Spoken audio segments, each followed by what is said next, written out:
time I went to my church.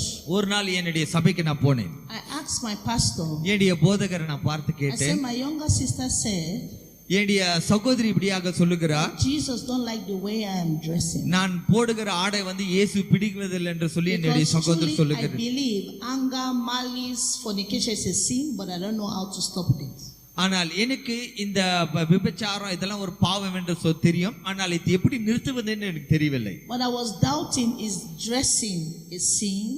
ஆனால் Dress பண்றது ஒரு தவறா, மற்றதெல்லாம் பரவாயில்ல, பட் Dress பண்றது ஒரு தவறா என்று சொல்லி ஒரு கேள்வியோடு. So when I asked my pastor, என்னுடைய போதகரை நான் கேட்டேன். my pastor told me என்னுடைய போதகர் என்ன சொன்னார் என்றால், that is the Old Testament. அதெல்லாம் பழைய ஏற்பாடு.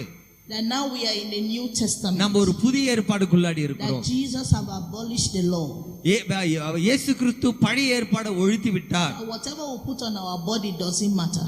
நம்ம ஆடி எப்படி உடுத்து கொண்டாலும் அது இயேசுக்கு பிரச்சனை இல்லை. So I was very happy. ஆகவே நான் ரொம்ப சந்தோஷமாக இருந்தேன். I started putting tattoos on my body. சரீரத்துல எல்லாத்துலயும் அந்த பச்சை குத்தி கொண்டிருந்தேன். My ears, I was carrying earring on my nose, put beads on my waist. And all this kind of seductive way of dressing. என்னுடைய காதுல கம்பளையும் மூக்குலயும் கையிலயும் எல்லாம் அந்த பீட்ஸ் மணிகளை எல்லாத்தையும் அலங்கரித்து கொண்டிருந்தேன். Carrying false nails.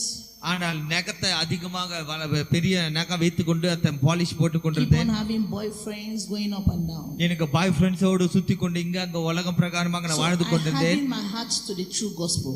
ஆனால்